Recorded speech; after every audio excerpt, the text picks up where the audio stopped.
pessoal! Continuando o nosso estudo em progressão aritmética, hoje nós falaremos em soma dos termos de uma PA finita. Para nos dar essa orientação, vamos falar um pouquinho sobre Carl Friedrich Gauss. Viveu entre 1777 e 1855. Foi considerado o maior matemático a seu tempo. Alemão, de família simples, foi considerado uma criança prodígio. Eis a questão. Conta-se a história que o seu professor de matemática colocou essa questão no quadro. Colocou vários termos em uma sequência. 1, 2, 3, até chegar ao número 100. Pensando que deixaria a classe por algumas horas calculando a soma total dos elementos, se surpreendeu quando Gauss chegou com a resposta. 5.050. O professor olhou e se questionou: será possível? Como ele conseguiu chegar a essa resposta tão cedo? Pediu então o raciocínio. Gauss prontamente mostrou que o primeiro termo da sequência e o último daria a soma 101. Também o segundo termo e o penúltimo. E o terceiro termo e o antepenúltimo. Observado estes números, ele continuou fazendo toda a soma dos números. Seguindo este raciocínio, ele chegaria à soma 49 mais 52, que também dá 101, e aos números 50 e 51, que também somam 101. Observado isso, Gauss justificou ao professor que a soma 101 ocorria 50 vezes, pois de 1 a 100, associando dois números a cada soma, ele teria exatamente a metade da quantidade numérica. Como forem formados 100 números, seria o produto de 50 números. Assim,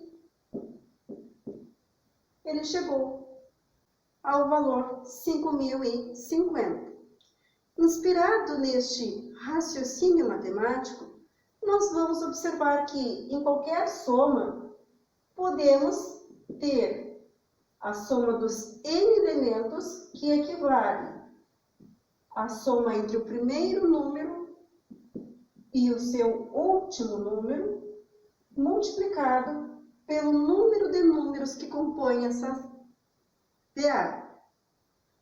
E, como observado por Gauss, divididos pela metade.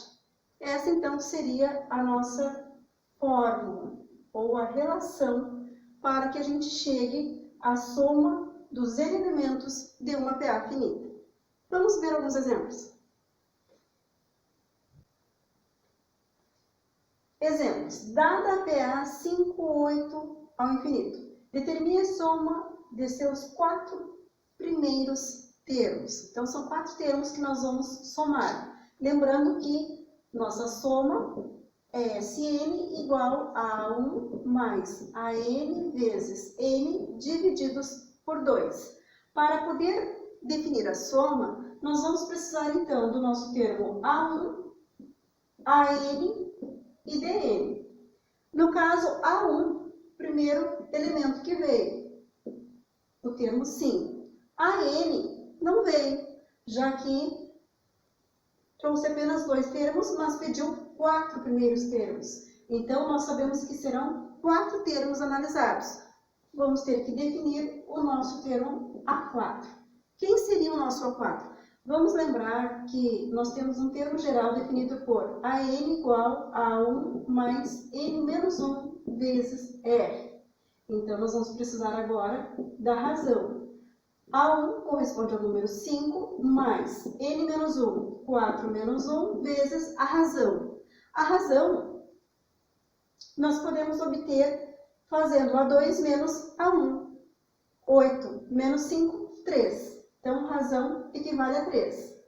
A4 é igual a 5 mais 3 vezes 3. 3 vezes 3, 9. E 9 mais 5, 14. A nossa soma será S4, já que corresponde aos 4 primeiros termos, e o nosso termo A1 corresponde à informação 5, mais a informação AN, que é o valor do nosso termo A4, no caso 14, vezes o número de termos da nossa sequência, 4 divididos por 2. S4 será 14 mais 5, 19. 19 vezes 4 divididos por 2 são 2. Teremos, ao total, 38 na soma dos 4 primeiros termos. As nossas questões envolvendo PA podem ter várias contextualizações. Aqui, no caso, nós temos uma em física. Um corpo em queda livre percorre 3 metros no primeiro segundo, 12 no segundo, 21 no terceiro segundo e assim por diante. Continuando essa sequência, quantos metros terá percorrido após 10 segundos? Então, novamente, temos o termo A1, que corresponde à informação 3. Temos uma sequência de alguns outros elementos, que seriam o 12 e o 21.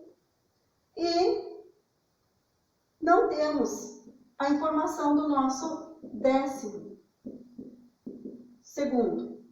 Essa nós vamos ter que calcular. Também sabemos que são 10 números na sequência, já que se fala em 10 segundos. Calculando o nosso 10º termo, nós vamos aplicar novamente a relação A1 mais n menos 1 vezes a razão, onde A1 corresponde a 3, mais n corresponde a 10, menos 1, vezes a razão. A razão nós vamos observar. Se o corpo no primeiro segundo caiu 3 metros, e no segundo 12, 12 menos 3, 9. Vamos ter que A10 é igual à soma entre o número 3 mais o produto de 9 vezes 9. Como 9 vezes 9 é 81, 81 mais 3, 84. Para a soma, então, destes 10 primeiros termos, nós vamos ter A1, que corresponde ao número 3, mais o 10º termo, que corresponde a 84, vezes o número de termos 10 segundos divididos por 2. Soma S10 vai ser 84 mais 3, 87. 87 vezes 10 divididos por 2. 87 vezes 10, 870. Metade, que corresponde a 435 metros. Vamos ver outro exemplo. Um ciclista percorre 20 km na primeira hora, 17 km na segunda hora e assim por diante, em progressão aritmética.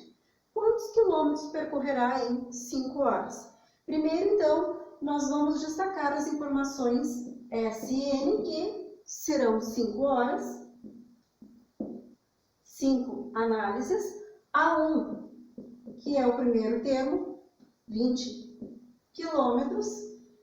AN será o nosso termo A5, N, número de termos, 5 horas, 5 análises. Primeiro, nós vamos ter que definir quem é este termo A5, já que só veio a primeira hora e a segunda hora. Para definir este termo A5, nós vamos precisar das informações A1 mais N menos 1 vezes a razão. Vamos ter que definir a razão. que nós também não sabemos. Para definir a razão, nós vamos fazer a diferença entre os termos A2 menos A1. Como o termo A2 corresponde a 17, 17 menos A1, que corresponde a 20. 17 menos 20, menos 3. Razão corresponde a menos 3. É uma sequência, é uma PA decrescente, pois vem diminuindo a cada 3 quilômetros. A5 será, então, A1, que corresponde ao valor 20, mais N5 menos 1, vezes a razão menos 3.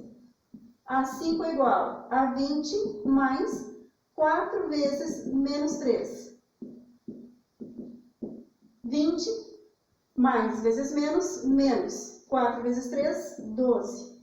20 menos 12, 8. O nosso termo A5, então, será a quantidade 8. Na quinta hora, o nosso atleta percorrerá 8 quilômetros. Para a soma das 5 horas, nós vamos ter A1, que corresponde a 20 quilômetros, mais AN, que corresponde a 8, vezes o número de termos dessa sequência, que seriam 5 termos, divididos por 2.